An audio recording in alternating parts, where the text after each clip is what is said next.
کروں گا. تفصیل کے ساتھ کر دیا اور مجھے بہت احساس ہے کہ ٹائم بھی کافی ہو چکا ہے، یقیناً آپ کو تھکاوٹ بھی ہے. اگر اجازت ہو تو ویسے 2-3 منٹ بعد ہو سکتی ہے. کوئی مسئلہ نہیں. کیا ناراض نہ ہوں. کیوں جی بابر بھائی، یہ نہ ہو کہ کل سارے کہیں بابر بھائی ادھر آؤ ادھر ایک بات کرنی ہے. اتنا لمبا پروگرام کر دیا. چلو سال میں ایک مرتبہ ہو جاتے تو بس یہ سعادت کی بات ہے. ہفتے والے دن 11 بجے کوئی سوتا نہیں. کون سوتا ہے 11 بجے؟ اس وقت تو ویسے بھی جاگ رہے ہوتے ہیں. تو زیادہ کوئی پریشانی والی بات ہے؟ بس 2-3 فکری باتیں کر کے اجازت سے پھر اس کے بعد درود و سلام ہوگا. پھر جو نیاز تیار کی گئی ہے وہ سب کو پیش کی جائے گی. 2-3 گزارشات صرف یہ ہیں کہ کل میں ایک فیس بک کے اوپر دیکھ رہا تھا، ایک مولوی صاحب ہیں پاکستان سے، ان کا تعلق ہے اور زیادہ تر ان کا زیادہ ٹائم سعودی عرب میں گزرتا ہے. تو وہ گفتگو کر رہے تھے واقعہ کربلا کے اوپر. ابھی کل کی بات ہے، میرے سے ایک چھوٹی سی مسٹیک ہو گئی کہ میں اس ویڈیو کو سیو نہیں کر سکا، اور ابھی مجھے خیال آیا کہ کاش میں اس کو سیو کر لیتا. آج میں آپ کو وہ سناتا ان کی گفتگو.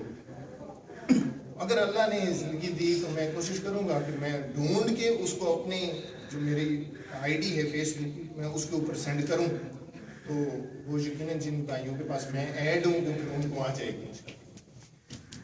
وہ کہہ رہے تھے کہ یہ جو واقعہ کربلا ہے یہ کوئی جنگ نہیں ہے، یہ ویسے ہی ایک ڈرامہ ہے. نعوذ باللہ.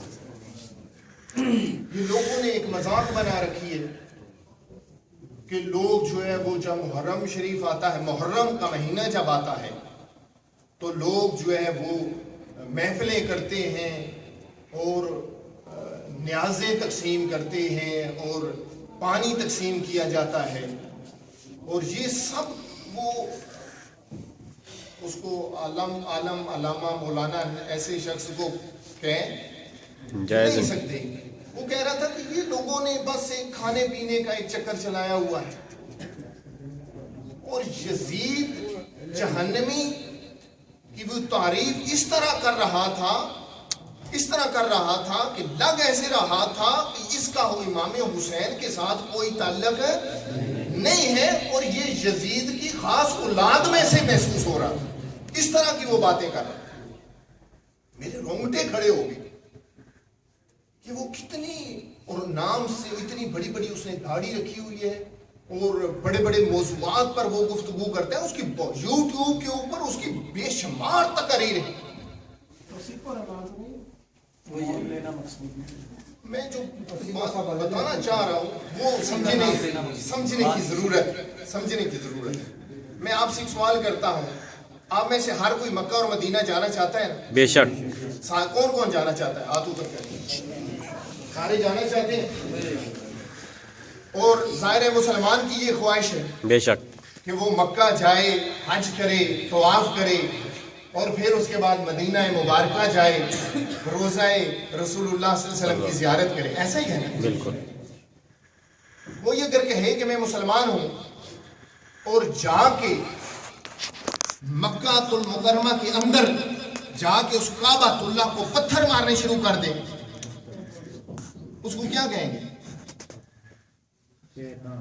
بولے نا، وہ مسلمان کہلانے کا حقدار ہوگا؟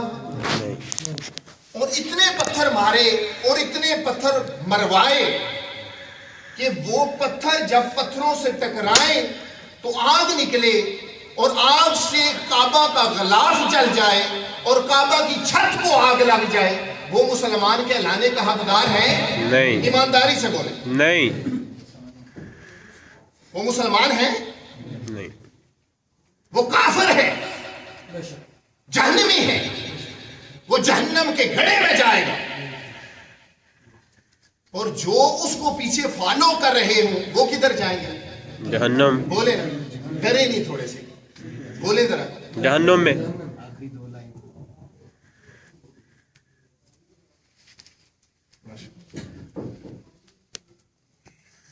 مجھے اب میں آپ سے پوچھتا ہوں کہ بتاؤ، یزید نے کعبۃ اللہ پر حملہ کروایا تھا نہیں کروایا تھا؟ بالکل. پتھر مارے گے نہیں مارے گے؟ بولے نا. مجھے ایسے لگتا ہے ڈرتے ہیں یہاں تو میرے خیال سارے خود کماتے ہیں، خود کھاتے ہیں، کسی سے کوئی لیتے تو نہیں ہے نا. جی ادھر بولنے سے نہیں ڈرتے، ان سے کیا ڈرنا ہے؟ لا علمی کی وجہ سے نہیں بول رہے اصل بہت میں. لکھا ہے، بہت لکھا ہے. ڈیفنس میں جو ہے نا وہ بڑی لوگ اس فکر کا بھی بڑا ڈیفنس کرنے والے ہوتے ہیں. کتابیں بھری پڑی ہیں، کتنی کتابوں کو ہم جھٹلا سکتے ہیں. واقعہ کربلا ایک حقیقت ہے،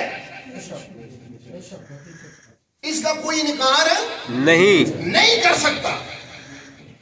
آج یزید کے پیروکار، آج اس کو امیر المومنین بھی کہنے والے اس دنیا میں موجود ہیں،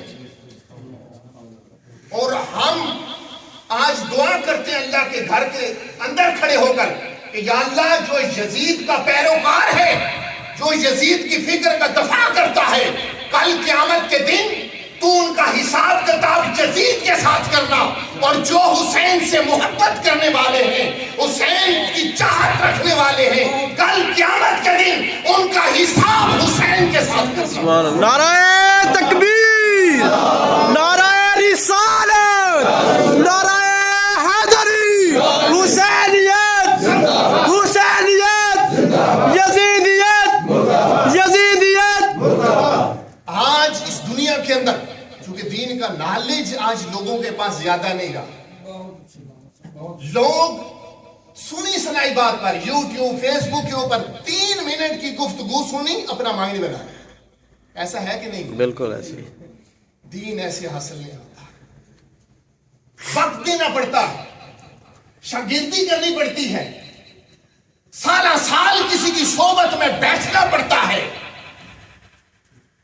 بہت کچھ سیکھنا پڑتا ہے، پھر جا کے دین کی الف بے بندے کی سمجھ میں آتی ہے. آج یوٹیوب نے، فیس بک نے بیڑا گھر کر کے رکھ دیا. بالکل. اور ہم جب کسی کو سنتے ہیں تو پھر پہلے یہ نہیں دیکھتے کہ یہ بیان کرنے والا حسینی ہے یا یزیدی. بولے نا یزیدی ہے. تو بتاؤ کہ جو کہے کہ یزید امیر المومنین ہے، اس کو سننا چاہیے؟ نہیں. بے شک وہ سورہ اخلاص پڑھ رہا ہو، وہ سورہ فاتحہ پڑھ رہا ہو، وہ کعبے کی تعریف کر رہا ہو، وہ جنت کے واقعات، جنت کے اندر جو کچھ ہے اس کو بیان کر رہا ہو. دوستو یاد رکھو، وہ آپ کو کعبے سے ادھر ادھر سے گوا کر سیدھا یزید کی صفوں میں جا کے کھڑا کر دے. بالکل ایسے ہی. اس کا مقصد یہ ہے، بے شک وہ وضو سے سٹارٹ کر رہا ہے، نماز سے سٹارٹ کر رہا ہے، قرآن سے سٹارٹ کر رہا ہے، مگر اس کا جو اختتام ہوگا وہ یزید کی گلی میں جا کر تمہیں کھڑا کر دے گا. اس لیے جس عالم کو بھی سنو، پہلے اس کے متعلق یہ جانچ لو کہ یہ حسینی ہے یا یزیدی. یہ بات صحیح ہے یا غلط؟ بالکل صحیح. آج بہت بڑا مسئلہ ہے، بہت بڑا مسئلہ ہے. میرے آقا صلی اللہ علیہ وسلم نے فرمایا، مدینے شہر کے درختوں کو کاٹنا بھی حرام ہے. میرے مدینے کے باسیوں کو تکلیف پہنچانا حرام ہے. مدینے کے لوگوں کو تکلیف پہنچاؤ گے، محمد مصطفیٰ کو تکلیف پہنچانا ہے. مدینے کے درختوں کو کاٹو گے، محمد مصطفیٰ کو تکلیف ہوتی ہے. جس نے محمد کی آل کے گلے کاٹ دیے، بتاؤ محمد مصطفیٰ کو کتنی تکلیف ہوئی ہوگی. اللہ. جس نے حسین کے گلے پر خنجر چلا دیا، سر تن سے جدا کر دیا. میرے آقا صلی اللہ علیہ وسلم کی بیٹیوں کے سروں سے دوپٹے اتار دیے. ان کے اوپر پانی بند کر دیا گیا، ان کے خیموں کو آگ لگا دی گئی۔ محمد مصطفیٰ کی روح کتنی تڑپ رہی ہوگی جو محمد مصطفیٰ صلی اللہ علیہ وسلم مدینے کے درختوں کے پتوں اور ٹہنیوں کو کا کٹنا برداشت نہیں کر سکتے تھے۔ محمد مصطفیٰ نے حسین کو شہید ہوتے کیسے دیکھا ہوگا؟ اللہ، کیسے برداشت کیا؟ یہ حدیث موجود ہے، میرے آقا صلی اللہ علیہ وسلم نے فرمایا مدینہ پاک کے اندر مدینے کے لوگوں کو تکلیف نہیں پہنچانی اور وہاں کے درختوں کو کاٹنا۔ تو دیکھیں نا، یزید نے مدینے پر حملہ کیا، کروایا نہیں کروایا؟ بالکل۔ 3 دن علامہ صاحب بیان فرما رہے تھے، 3 دن مسجد نبی میں اذان نہیں ہونی، نماز نہیں ہونے دی۔ گدے گھوڑے باندھ دیے کے اندر منبر کے ساتھ۔ آپ اپنی گاؤں کی مسجد میں کوئی گدھا یا گھوڑا مسجد لے جائے، لوگ اسے کیا کہیں گے؟ بدبخت کافر ہو گیا، اللہ کے گھر کی اتنی تو انسلٹ کر رہا ہے۔ اور جو مسجد نبوی کے اندر گھوڑے بنوا دے اور ہزاروں کے حساب سے میرے آقا کے صحابہ کو صحابیات کو شہید کروا دے، 700 حفاظ کو اس نے شہید کروا دیا وہاں پر، اس یزید کو آج بھی ہم لعنت بھیجیں یا نہ بھیجیں؟ بالکل بھیجیں، بتائیں نا۔ یزید پر لعنت، اور یزید کے پیروکاروں پر بھی لعنت، یزید کا دفاع کرنے والوں پر بھی لعنت، یزید کی نسل پہ لعنت۔ اور اس کی آخری ایام کو دیکھیں، جب اس نے یہ ظلم کیا، پانی پانی کرتا تھا، پانی لوگ پانی مشکیزیں بھر کر لے کے جاتے تھے، منہ کے ساتھ لگاتے تھے، مگر پانی اس کے اندر جاتا نہیں تھا۔ تو حسین کو تڑپائے، اس زمین کے خزانوں کے مالک محمد مصطفیٰ ہے، حسین میرے آقا کا بیٹا ہے، وہ حسین پانی سے تڑپتا ہوا جان دے دے۔ یزید کیسے ہو سکتا ہے اللہ تمہیں پانی کی نعمت عطا کر دے؟ اللہ نے اس یزید پر پانی بند کر دیا۔ وہ پانی لاتے تھے، تھوڑا لیتا تھا، پھر کہتا تھا پانی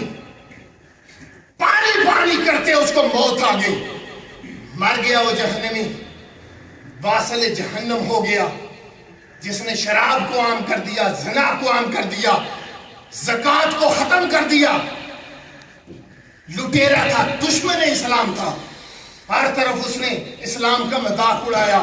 اس لیے کہتے ہیں کہ حسین اگر نہ شہید ہوتا تو آج گھر گھر یزید ہوتا، نبی کی سنت عیا نہ ہوتی، خدا کے گھر میں اذان نہ ہوتی، اگر حسین نہ شہید ہوتا۔ اے امام حسین، آپ کی عظمت کو سلام، بے شک۔ اے آل حسین، آپ کی عظمت کو سلام، آپ کا پوری امت پر بہت بڑا احسان ہے اور قیامت تک رہے گا۔ اے حسین، تیرے مارنے والے قیامت تک تیرا نام بلند کرتے رہیں گے انشاءاللہ، تیرے پرچم کو سر بلند کرتے رہیں گے۔ اس حسین کا ذکر اس روز اول سے جاری ہے، آج بھی دنیا میں جتنا حسین کا ذکر ہوتا ہے اتنا کسی اور کا نہیں۔ عالم حضور کی امت میں کسی اور کا اتنا ذکر، حقیقت ہے نا، بے شک۔ کوئی مٹانا اچھا ہے ذکر کو تو وہ خود تو مٹ سکتا ہے مگر ذکر حسین نہیں مٹ سکتا۔ بہت اچھے۔ آخری بات ایک یہ بھی سن لیں، بعض لوگ سمجھتے ہیں کہ یہ اہل بیت صرف اہل تشیع کے ہیں، ایسے ہے کہ نہیں؟ یہ اہل تشیع کو چاہیے کہ جب محرم آئے تو وہی ذکر کریں، وہی مجلسیں کریں، وہی نیاز دیں، ایسا ہے کہ نہیں؟ ہے کہ نہیں؟ بولے نا۔ باقی لوگ جو ہے وہ دیکھتے ہیں، کہتے ہیں کہ یہ وہ سمجھتے ہیں کہ شاید اہل تشیعوں کی زیادہ ہیں. میں آپ سے سوال کرتا ہوں، مجھے بتاؤ حضور علیہ الصلوۃ والسلام پوری امت کے ہیں یا خاص کسی مکتبہ فکر کے؟ پوری امت کے. کون کون اس بات کو مانتا ہے؟ طارق بھائی کا ہاتھ سارے اس بات کو مانتے ہیں نا کہ حضور علیہ الصلوۃ والسلام سارے مکتبہ فکر کے، سارے مکتبہ فکر حضور سب کے ہیں نا؟ کیا کہتے ہیں؟ کوئی مخصوص لوگوں کے رحمت للعالمین، رحمت اللہ کل عالمین، کل جہان کے ہیں میرے آقا صلی اللہ علیہ وسلم. بے شک. میں آپ سے پوچھتا ہوں پھر آگے یہاں ہمیں کیا مسئلہ آ جاتا ہے کہ جب حضور ہم سب کے ہیں تو میرے آقا کی آل ہم سب کی کیوں نہیں؟ بالکل. بتائیں نا. ماشاءاللہ. جب آقا سب کے ہیں تو آقا کی آل بھی سب کی ہے. جو آقا سے محبت کرتا ہے اس کو چاہیے کہ حضور کی آل سے بھی محبت کرے. جو آل سے محبت نہیں کرتا اللہ کی عزت کی قسم اس کی محمد مصطفیٰ سے بھی کوئی محبت نہیں ہے. میرے آقا صلی اللہ علیہ وسلم نے فرمایا حسین کی محبت میری محبت ہے، حسین کا ادب میرا ادب ہے، حسین کا دشمن میرا دشمن ہے، میرا دشمن خدا کا دشمن ہے، جو خدا کا دشمن ہے وہ جہنمی ہے. بے شک. ایسا ہے کہ نہیں؟ بے شک. نعرہ رسالت، نعرہ حیدری.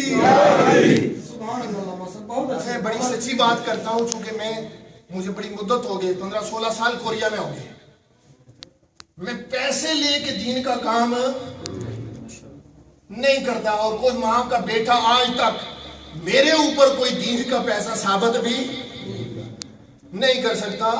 لوگ تھوڑے سے کتراتے ہیں، اس لیے کتراتے ہیں کہ میں سچی بات کرتا ہوں اور سچی بات ہی کرنی چاہیے. ایسا ہے کہ نہیں؟ ادھر والے بولے سب کو سچی بات ہی کرنی چاہیے، جھوٹ سے بچنا چاہیے. جھوٹ پر اللہ رسول کی جھوٹے پر لعنت ہوتی ہے. تو دوستان گرامی، اپنا عقیدہ اس کی حفاظت، اپنے ایمان کی حفاظت آپ نے خود کرنی ہے. 2 ٹکے کے کرائے کے مولوی کو سن کر آپ اپنا ایمان ضائع نہ کریں. میرے آقا صلی اللہ علیہ وسلم کی ایک حدیث چھوٹا سا اس کا مفہوم میرے ذہن میں آ رہا ہے. سب سے ناپسندیدہ طبقہ جہنم کے اندر میرے آقا صلی اللہ علیہ وسلم نے فرمایا کہ سب سے پسندیدہ طبقہ اور بہت اچھا طبقہ وہ کون سا ہوگا؟ علماء کا. اور میرے آقا صلی اللہ علیہ وسلم نے مفہوم ہے اس کا ملتا میرے ذہن میں ایک آ رہا ہے. میرے آقا صلی اللہ علیہ وسلم نے فرمایا اور سب سے ناپسندیدہ طبقہ بھی ایک ہوگا. صحابہ نے عرض کیا وہ کون سا؟ میرے آقا صلی اللہ علیہ وسلم نے فرمایا وہ بھی علماء کا، جو جہالت پھیلائیں گے، گمراہی پھیلائیں گے. تو اس وجہ سے اپنے ایمانوں کو محفوظ رکھیے. امام حسین علیہ السلام نے بڑی قربانی دی. ہم کسی دشمن سے لڑے دوست تو لے جاتے ہیں، بہنوں کو ساتھ نہیں لے کے جاتے، بچوں کو ساتھ نہیں لے کے جاتے. اے حسین تیری عظمت پر لاکھوں کروڑوں سلام. آپ دیکھ رہے تھے کہ جس جگہ ہم جا رہے ہیں وہ میدان اے حسین تیرے بچوں کو بھی مانگ رہا ہے. اے حسین وہ میدان تیری بہنوں کو بھی مانگ رہا ہے، تیرے خاندان کی ہر جسم کی قربانی مانگ رہا ہے. امام حسین علیہ السلام اس وجہ سے اپنے بچوں کو بھی ساتھ لے کر گئے تھے.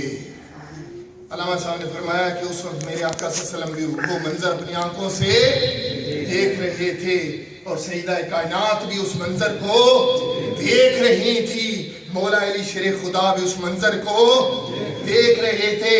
بشارتیں آ رہی تھی اے حسین گھبرانا نہیں. کوئی بزدل ہوتا تو گھبرا جاتا مگر حسین بزدل نہیں. میرے آقا صلی اللہ علیہ وسلم بشارت دے رہے تھے حسین تو ہمارے پاس آنے والا.